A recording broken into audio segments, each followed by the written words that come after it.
Evening and Assalamu alaikum everyone. We are back with another episode of Hunar Seekhiye with the Hunar Foundation. This is a very special topic that we have chosen for this week.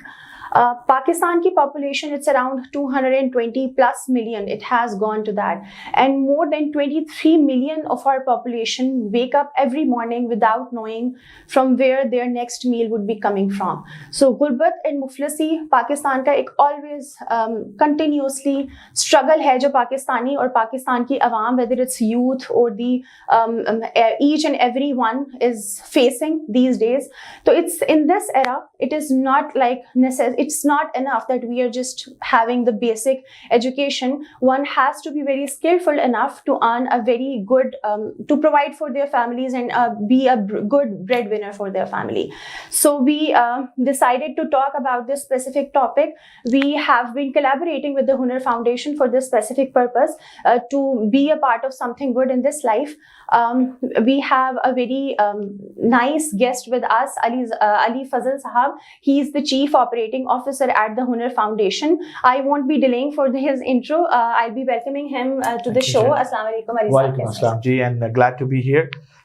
Good to know about such a platform, which is a Seek, very grateful. And very appropriate. And I think this is the need of the hour to have such platforms, especially in a digital era like this. Definitely. So glad to be here. How are you, sir? Good, G. And I think a very important topic to talk about, very relevant to our youth. And let's see. And really excited to answer a few of the questions if I can be any help. Right. The Hunar Foundation, the work that you're doing, all of you, it's actually really amazing. Thank you. And there was this phrase that I read on your site that rather than giving them the fish, teach them how to fish. That's right. Very catchy, and I'm sure it has a very great meaning behind it, which obviously it's very evitable within the phrase. Tell us something about the Hunar Foundation. Sure. So Hunar Foundation, basically we started working back in 2008. And it's been quite a journey. And currently we have 8 campuses across Pakistan. Right. And that 8 campuses is not the end, it's just the beginning. And we are trying to spread it all across Pakistan. But what we focus a lot on, which is the most important thing, is not the size of the organization or the campuses, is the quality of training. So we know in Pakistan, we have a lot of training institutes that provide trainings, but the quality of training, one thing you always hear that the industry always says that Pakistan doesn't have the skilled workers. And the reason for that is the training is not as per industrial need. So what at Hunar, what we focus on is basically the collaborating with industry or providing training that is close to what industry demands. That's one part of that, which is the technical side. Now, we believe in right from the inception that technical training is just one aspect of somebody's life. The other area that we focus a lot on is the life skills. And I think a lot of now multinationals and big organizations are focusing a lot on life skills. So we provide them life skills. We provide our trainees basic IT skills. We provide them English language and sports entrepreneurship. These are the other attributes of our training. So it's a combination of technical as well as different skills that makes somebody a very skilled person or adaptable for any industry to go and work for. That's one aspect. Now, Hunar Foundation is focusing a lot on digital. And we have introduced a lot of digital courses, because now what we feel, the future of Pakistan or the future of the world is more of a digital side of it. So we are focusing on digital courses as well. That's what it is in a nutshell about Hunar Foundation. Right. Whatever you just said, it sounds really motivational and it's inspiring. But I'm sure there is a backstory to that as well. I would like you to share the journey with us. That how much time did it take to reach that distance? I told you we started in 2008.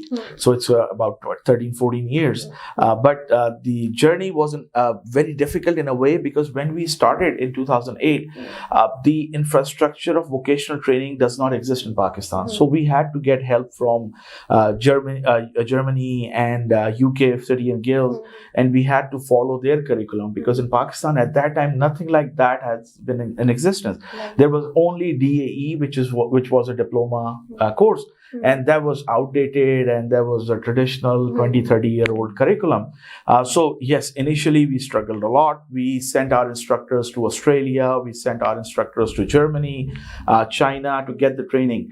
And that was a difficult part because it wasn't easy. But thanks to our donors and our board members, they believed in that. They had a vision, and because of that vision, Hunar is where we are right now. Right.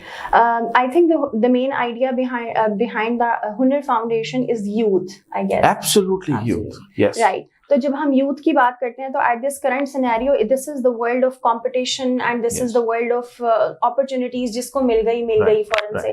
तो I think जब हम youth की बात करते हैं तो there would be a point of motivating them towards acquiring a certain skill or anything, because I think if you're not given the opportunity, or anyone in this time, the frustration is on the higher level. So how do you facilitate the youth, and how do you motivate them towards joining you or acquiring? So that is the challenging part for us as well, to be very honest with you.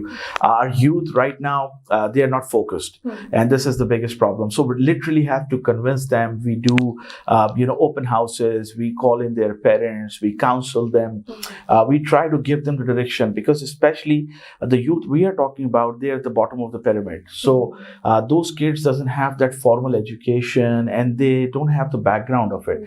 So we literally have to counsel them. We literally have to tell them what your future is going to be. If you invest in it, in yourself right now, you're the one who's going to get benefit out of that. But still, having said that recruitment has always been a challenging part, and we get support from industry. We have community mobilizers who goes into different communities, talk to them. Having said all that, still recruitment is a challenging part. And so I feel on a national level, we need to have some sort of campaigns, awareness campaigns about these, technical education. Another aspect which I feel which is very important is introducing technical education within the school system. It used to happen in Pakistan as well. You need to get 2-3 trainings in, vocational subjects, which has been missing for a long time. I think we need to look into that as well. So if our kids have some sort of inception or some sort of idea about vocational training, by the time they get to 10th grade or 12th grade, they know, if I cannot become an engineer, I can still become this guy or that guy. I can still get something. So I think that element is missing, but we all need to work on that. And I think this one platform that you have provided to Hunar, I would like to request all our viewers and everyone to spread the awareness, encourage our youth, tell them to come to us. We have a website, hunarfoundation.com, and we have offices on Facebook and YouTube. You can see our channels, and through that we can help you different trades, we can counsel you, we can guide you, and please spread the awareness of this technical education across Pakistan. Amazing that you have already told us how to create the awareness, but I'll repeat my another question which would be related to the previous answer, that when we are talking about the vocational training or having some skills, to acquire some skills, that's basically for the people who are underprivileged, because the privileged society is already gaining the education, is gaining a certain degree, so unka idea after getting the education is cheez ki taraf jata hai कि they have to have some certain skills as well. So when we're talking about the underprivileged society, they won't be getting this opportunity directly. So I think we have a certain role to play in it, that whenever we see anyone around us in our surroundings that would be a good part in that, the Hunar Foundation, for example, a certain platform, then I guess we have to feel the sense of responsibility that we have to create an initiative towards that. Absolutely. Apart from having certain platform to raise the awareness through our voice, what other steps can we take at our side, individual level? Role models, what we can suggest is, at even this platform, we can send some of the success stories from Hunar and from any other institute. The people or the role models that they have achieved something through this exact journey I'm talking about, because they're the right people. I think the youth that we are trying to connect, instead of myself, they would listen to that individual much more, especially in a case of a woman. When we talk about women empowerment and we focus a lot on on women. Our 2 campuses are dedicated for women right now. And over there in those campuses, especially, I usually don't speak up. I request my, other women to talk about it, because that's one area where when a women speak about it, you'll understand. Yes, it's more connecting rather than if I say. That's one area. The second area which I would request, and I've requested, the organizations as well, they come and speak on behalf of Hunar or anybody. When they come, for instance, DGS group comes in, and then if they say that come to Hunar and then you'll be employed by us, that makes a big impact for anybody to think about it. And same goes with other organizations. I'm talking about Siemens, I'm talking about, Kia, I'm talking about Toyota and all that. If those organizations come forward, and if their HR representatives comes in and speak up, whether in this platforms or at Hunar, they come in and they speak to our students and they say that, complete your education and you'll be employed by us. That will create, I think, a lot of impact, and for our youth to at least think about it, because these organizations, they might not get in without that. And now their HR people are saying, come, they come to you. That's a big difference, I feel. That's actually a brilliant idea, and I would like to use this opportunity, this platform, to actually promote the idea of Hunar Foundation. And I would like you to share with us a few of the success stories, ताकि our audience would be aware of how you are creating a good, skilled force out of a very, I think semi-literate and illiterate people. Mostly matriculation and middle path. So our success stories, local and international both. So we have graduates currently working in US and Dubai. Mashallah. But obviously not a huge. There is always a start. There is always a start. But majority of our male students, they are working in industry. So our placement rate is around 75%.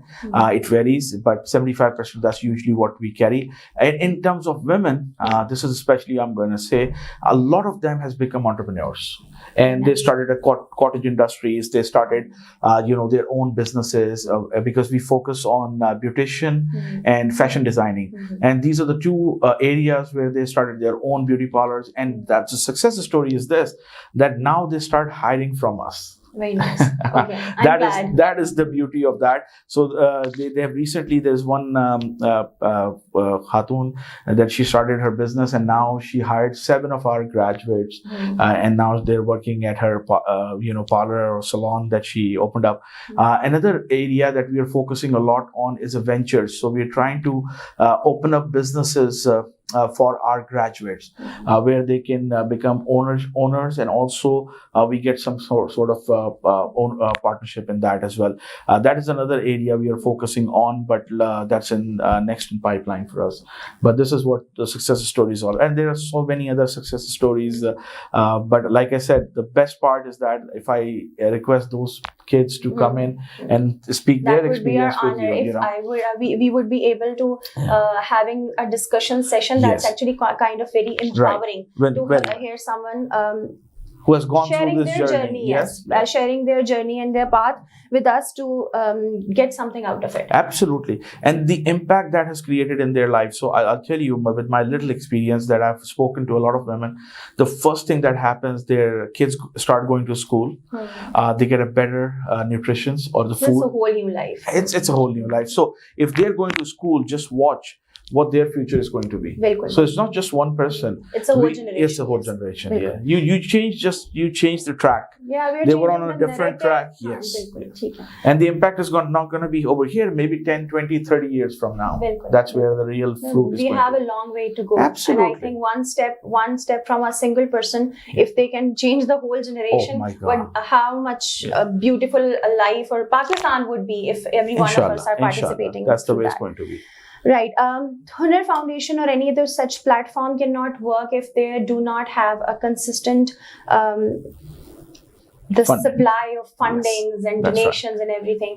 So do tell us if anyone out there would be willing to put an input towards that. What's the pathway and what impact can single person can have financially on a single? So our 90,000 rupees is basically the cost for one student per student, which is 15,000 a month. And that's the cost that it takes, because we are, like I said, we focus a lot on practical, so the consumables and all that cost. So 90,000 is the course cost per student. And on our website, you can have all the details of that, how you can donate. We accept zakat. We are a Sharia compliance organization. We have a lot of students, they apply for zakat as well. So we accept zakat, donation. We have local and international chapters as well. We have a US chapter, we have a UK chapter, Canada chapter, and we are all registered across the world as well. So feel free to visit our website, and you can donate through that website, and you have all the information, local and international bank accounts, where you can donate to Hunar Foundation.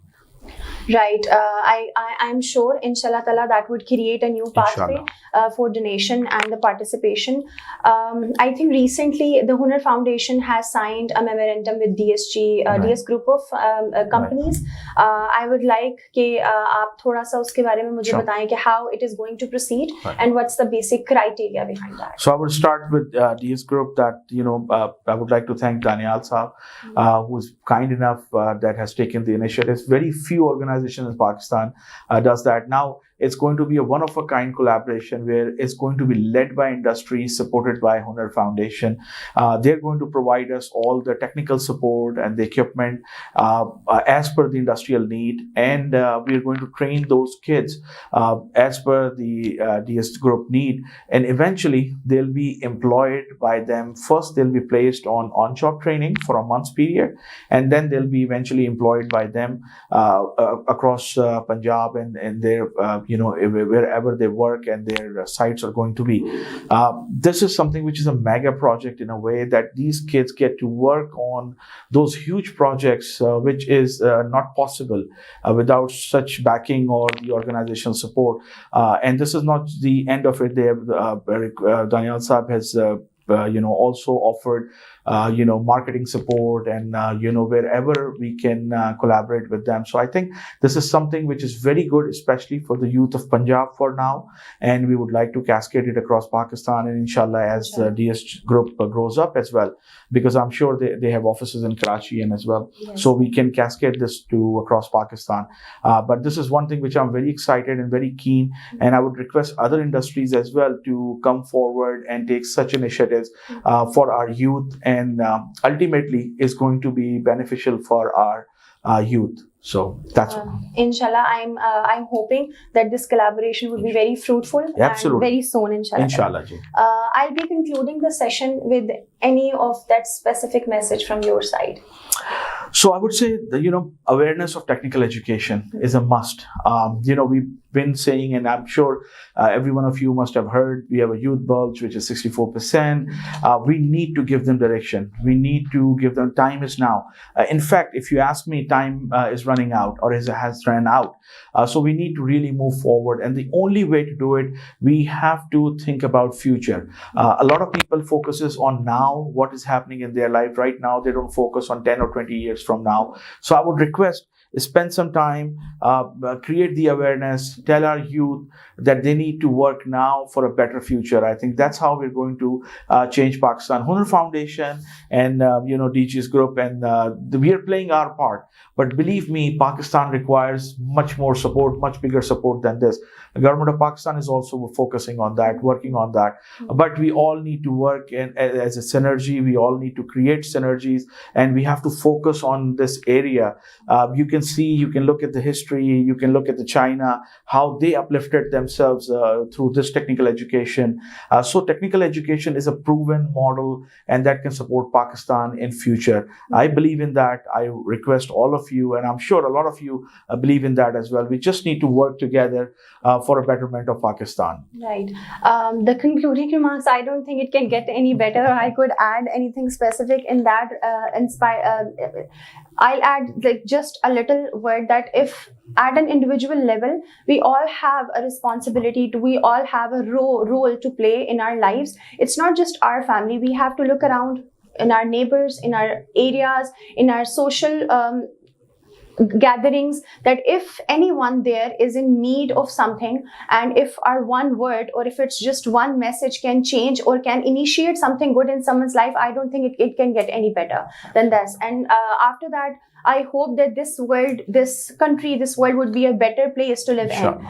Thank you so much, Ali sir, for coming here and to explain a little bit about the Hunar Foundation. I hope it will create the awareness, it will spread some hope, and it will spread a good sense of responsibility in anyone who's watching.